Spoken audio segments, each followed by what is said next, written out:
देखो, कोई नहीं चाहता कि उनका घर थोड़ा भी चीप दिखे, पर फिर भी कई लोग जाने अनजाने में अपने घर में कुछ ऐसी मिस्टेक्स करते हैं जिससे उनका घर लग्जरियस तो नहीं दिखता। तो इस वीडियो में बस ये 10 मोस्ट कॉमन मिस्टेक्स बताऊंगी जो अगर आपको भी लगता है कि मिस्टेक है तो आप अपने घर में कुछ इम्प्रोवाइज कर सकते हैं। अगर आप अपने घर का इंटीरियर करवाने वाले हैं या करवा लिया है, दोनों ही केस में ये वीडियो आपके लिए इम्पोर्टेंट होने वाला है। तो चलिए शुरू। मॉडर्न इंटीरियर में क्लाइंट ने ट्रेडिशनल कारपेट रख दी। सबसे पहले उनको ये वीडियो फॉरवर्ड कर दो।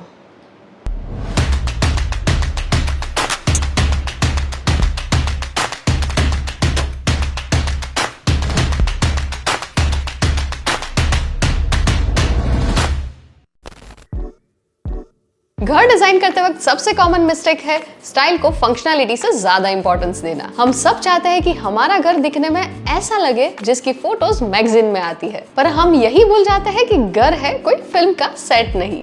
हाँ, अच्छी डिजाइन मैगजीन में आना बहुत बड़ी बात है, पर उसमें आप फंक्शनैलिटी को कॉम्प्रोमाइज नहीं कर सकते। आपने देखा ही होगा कि कुछ लोग अपने घर में छोटे बच्चे एंड पेट्स के रहते हुए व्हाइट सोफा ले लेते हैं, जो कि कुछ सालों के बाद ऑफ व्हाइट या ग्रे दिखने लगता है। अब ऐसा भी नहीं है कि स्टाइलिश चीजें लेना गलत है, बट जरूरी है कि वो प्रैक्टिकल भी हो। जैसे एक ऐसा सोफा जो दिखने में भी अच्छा हो, उस पर बैठकर आपको कंफर्टेबल भी लगे और आपकी लाइफस्टाइल से वो मैच भी करे, या एक डाइनिंग टेबल जो फैमिली डिनर्स के लिए परफेक्ट हो और उस पे कुछ स्पिल भी हो गया तो उसे क्लीन करना भी इजी हो। ऐसे ही आपको अपने घर के हर एलिमेंट पे ध्यान देना है कि आप कौन सी डिजाइन या मटेरियल लॉन्ग टर्म तक यूज एंड मेंटेन कर पाओगे, स्पेशली वो एलिमेंट्स जो आप रेगुलरली यूज करने वाले हैं, क्योंकि अगर आप मेंटेन नहीं कर सकते तो वो चीज लेने का कोई फायदा नहीं। इसीलिए घर के हर एलिमेंट, वॉल कलर से लेके फर्नीचर तक, आपको प्रैक्टिकलिटी, यूजेबिलिटी, मेंटेनेंस और स्टाइल, इन सब का ध्यान रखना है, क्योंकि घर को सिर्फ शोपीस बना के नहीं रखना है, आपको उसमें रहना भी है। तो स्टाइल एंड फंक्शनैलिटी का बैलेंस होना बहुत जरूरी है।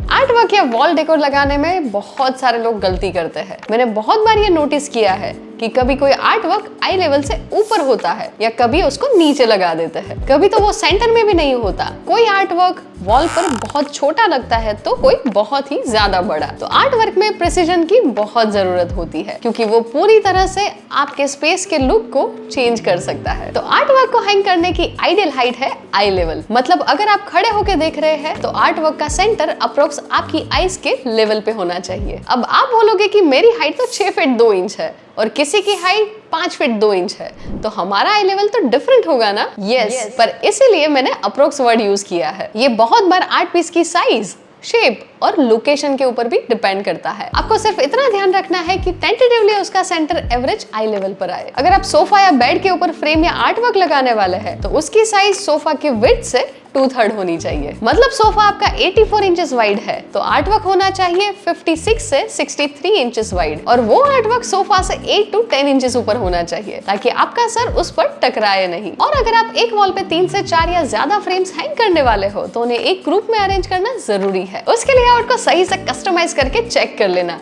कि वो एक साथ कैसे लगेंगे। ये आप किसी भी एडिटिंग ऐप की हेल्प से कर सकते हैं। और सारे फ्रेम्स के बीच में इक्वल स्पेस होना जरूरी है ताकि वो ऑर्गेनाइज दिखे। अगर वॉल मोल्डिंग के बीच में फ्रेम या आर्ट वर्क लगा रहे हो तो वो हॉरिजॉन्टली और वर्टिकली मोल्डिंग के सेंटर में आएगा।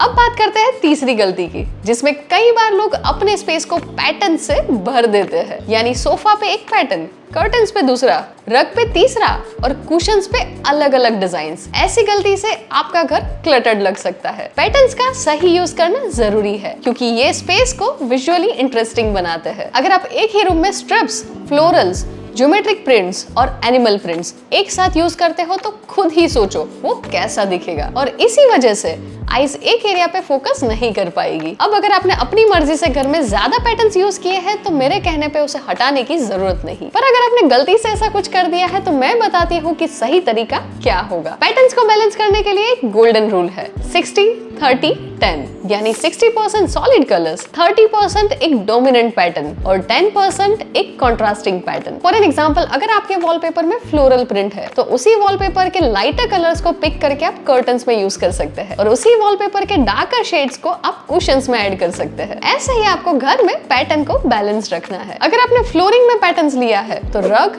सोफा और वॉल्स पर सॉलिड कलर्स रखना। आर्ट पीस या कुशन्स में डिफरेंट पैटर्न्स ले सकते हैं। एक फन फैक्ट बताती हूँ, पैटर्न्स का सही यूज करके आप रूम का साइज भी मैनिपुलेट कर सकते हो। वर्टिकल स्ट्रिप्स सीलिंग्स को हायर और हॉरिजॉन्टल स्ट्रिप्स वॉल्स को वाइडर दिखाने में हेल्प करती है। बस पैटर्न का बैलेंस मेंटेन करें और अपने स्पेस को स्टाइलिश और कोहेसिव बनाए। फोर्थ मिस्टेक जो हम में से बहुत लोग करते हैं वो है विंडोज को इग्नोर करना, यानी ऐसे कर्टन्स, ब्लाइंड्स या शेड्स लगाना जो एम्बियंस के साथ मैच ना हो। लोग सोचते हैं अरे विंडो है, कोई भी कर्टन लगा लेंगे, उसमें कौन सा रॉकेट साइंस है। पर विंडो ट्रीटमेंट सिर्फ लाइट कंट्रोल के लिए नहीं होती, ये आपके स्पेस का ओवरऑल लुक और फील डिफाइन करती है। अनट्रीटेड विंडो से प्राइवेसी की प्रॉब्लम होती है और लाइट कंट्रोल भी बहुत मुश्किल हो जाती है। वेस्ट फेसिंग विंडो होगी तो धूप इतनी तेज होगी कि आप परेशान हो जाओगे। तो आपको यूज करना है शेयर और ब्लैकआउट कर्टन का कॉम्बिनेशन। आप एक पैलमेट ऐड करके इसे हाइड भी कर सकते हैं, जिससे एक फ्लॉलेस लुक क्रिएट होगा। अब कहाँ पर आपको रोमन प्लांट्स लगाने चाहिए और कहाँ क्रोमेट कर्टन्स, इसकी सारी डिटेल्स मैंने इस वीडियो में अच्छे से समझाई है, तो इसके बाद आराम से उसे देख लेना। अभी के लिए सिर्फ इतना ध्यान रखना है कि आपकी विंडो की डायरेक्शन के अकॉर्डिंग मटेरियल और रूम के थीम के अकॉर्डिंग कलर्स और पैटर्न्स सिलेक्ट करने हैं। आपको हर सरफेस को अनवांटेड चीजों से नहीं भर देना है। नॉर्मली डेकोर घर में स्टाइल एंड कैरेक्टर ऐड करने के लिए बहुत इंपॉर्टेंट है, पर अगर आप हर जगह एक्स्ट्रा डेकोरेटिव आइटम्स यूज करते हो तो बहुत इजीली आपका स्पेस क्राउडेड दिख सकता है। एक सिंपल रूल है, किसी भी सरफेस जैसे टेबल या एक शेल्फ पर 3-4 से ज्यादा एलिमेंट्स ऐड ना करें। ऐसा मत करना कि आपको इनॉग्रेशन में 10 आर्टिफैक्ट्स मिले हैं तो उसे कहीं ना कहीं तो यूज करना पड़ेगा। नहीं, आपको ऐसा तो बिल्कुल भी नहीं करना है। एक्सेसिव डेकोर एलिमेंट से आपका घर आर्टिफैक्ट का शोरूम लगेगा। तो जहां पर जितने आर्ट पीसेस की जरूरत हो एंड रिलेटेबल हो, ऐसे ही डेकोर एलिमेंट्स ऐड करना। आपने ये बहुत बार देखा होगा, रिलेटिव्स हो या नेबर, कोई तो होगा आपके आसपास जिसने सोफा इतना बड़ा लिया होगा कि पूरा रूम भर जाए। भाई, सोफा सिर्फ बैठने की चीज नहीं है, ये आपके लिविंग रूम का हीरो है। इसका साइज सही होना जरूरी है, वरना बड़ा लिविंग रूम भी छोटा लग सकता है। रॉन्ग सोफा साइज से स्पेस का बैलेंस खराब हो सकता है। सबसे सिंपल सॉल्यूशन की बात करें तो सोफा खरीदने से पहले आपके रूम की मेजरमेंट जरूर ले। सोफा का साइज आपके रूम के साइज का 2/3 होना चाहिए। तो आपके लिविंग रूम के साइज के अकॉर्डिंग 3:2, 3:3:2, 3:1 या 3:1 जो बेस्ट हो वो सिलेक्ट करें। बस इतना ध्यान रखना कि एब्रो टेप से आप वो फ्लोर पर मार्क कर ले। पर्सनली चेक कर लेना कि सोफा रखने के बाद अच्छी मूवमेंट स्पेस मिल रही है या नहीं। तो आपके रिलेटिव्स और नेबर्स की तरह आप तो ये गलती मत ही करना। आगे बढ़ने से पहले एक इम्पॉर्टेंट बात, अगर आपको अपने स्पेस का इंटीरियर डिजाइन करवाते वक्त कोई भी डाउट है मटीरियल्स, प्लानिंग और कलर्स को लेके, तो आप मुझसे पूछ सकते हैं 1-to-1 वीडियो कॉल पर। इसकी लिंक आपको डिस्क्रिप्शन में मिल जाएगी। अब बात करते हैं 7th मिस्टेक की, वर्टिकल स्पेस को निगलेक्ट करना, यानी वॉल्स को इतना इग्नोर करना जैसे वो एग्जिस्ट ही नहीं करते। भाई, वॉल्स भी आपके घर का हिस्सा है, उन्हें भी अटेंशन चाहिए। वर्टिकल स्पेस का मतलब है अपने वॉल्स और सीलिंग एरियाज को यूज करना। वॉल्स ब्लैंक होने से रूम छोटा और इनकम्प्लीट फील होता है। और एक हिडन सीक्रेट ये भी है कि वर्टिकल स्पेस यूज करने से आपका रूम बड़ा और स्पेशियस दिख सकता है। अब सॉल्यूशन की बात करते हैं। सबसे पहला आइडिया, गैलरी वॉल बनाए, फैमिली फोटोज, आर्ट वर्क या मिरर्स को एक साथ अरेंज करके। सेकंड इज टॉल शेल्फ्स या बुक केसेस लगाए। ये नहीं कि सिर्फ बुक्स रखे, डेकोर आइटम्स, प्लांट्स या इवन स्टाइलिश बॉक्सेस भी ऐड कर सकते हैं। थर्ड आइडिया है वर्टिकल स्ट्रिप्स या टॉल कर्टन्स। स्ट्रिप्स वॉल्स को हायर दिखाते हैं और फ्लोर टू सीलिंग कर्टन्स लगाने से विंडोज भी बड़ी लगती है। और हाँ, मिरर्स का यूज करें ताकि लाइट रिफ्लेक्शन से रूम बड़ा लगे। वॉल पैनलिंग एक बहुत ही अच्छा ऑप्शन है। अगर आपको इसके बारे में ज्यादा जानना है तो इसकी एक डिटेल वीडियो आपको इसी चैनल पे मिल जाएगी, तो वॉल्स को इग्नोर मत करना।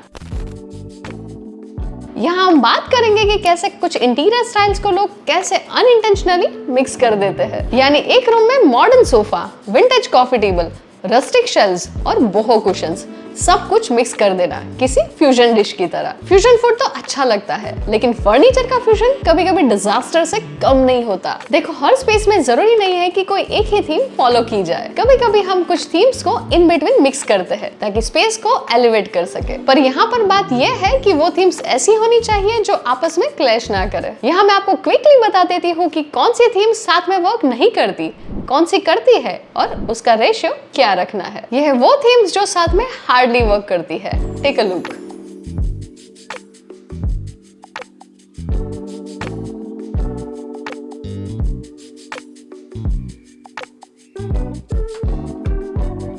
और यह है वो थीम्स जो साथ में सही रेशो में अच्छा एम्बियंस क्रिएट करती है।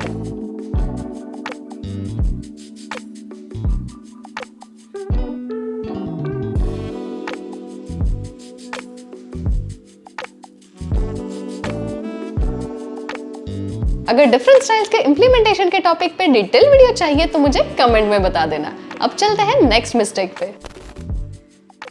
9th मिस्टेक है कलर्स को घर में इस तरह से इंप्लीमेंट करना कि घर में कोई कनेक्टिविटी ही ना हो। वैसे तो लग्जरी होम्स में कभी कभी मोनोक्रोमेटिक कलर्स यूज करते हैं, जिसमें एक सिंगल ह्यू कलर सिलेक्ट करके उसके डिफरेंट शेड्स को ही इंप्लीमेंट किया जाता है। आपने वॉल पर लाइन वॉश लिया है तो सीलिंग पर भी वो कंटिन्यू कर सकते हो। पर अगर आपकी चॉइस ऐसी ना हो तो कोई इश्यू नहीं, बस ध्यान रखना कि घर में कोई भी रैंडम कलर्स यूज मत कर लेना। घर में कलर कोऑर्डिनेशन के लिए कलर व्हील का यूज करना जरूरी है, और कलर व्हील यूज कैसे करना है उस पर मैंने डिटेल वीडियो बनाई है, तो उसे आराम से देख लेना। और अपने घर में कलर से रिलेटेड कोई भी मिस्टेक मत करना। यह है कुछ कलर कॉम्बिनेशंस जो आप अपने घर के लिए सिलेक्ट कर सकते हैं।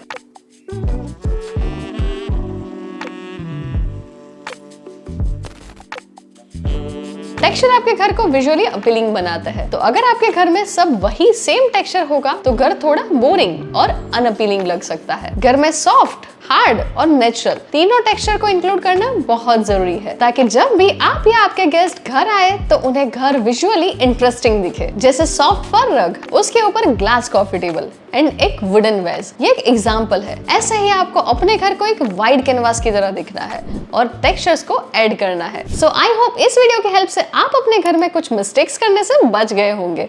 तो इस वीडियो को लाइक करके अपने फ्रेंड्स एंड फैमिली के साथ शेयर कर दो, ताकि वो भी ये मिस्टेक्स ना करे। एंड ऐसे और इंटीरियर रिलेटेड कंटेंट के लिए सब्सक्राइब करके बेल आइकन प्रेस करना मत भूलना। ये है हमारी कुछ प्रीवियस वीडियोस जो आपको अपने घर का इंटीरियर डिजाइन करने में बहुत काम आएगी। Keep designing beautiful spaces and I will see you in next video.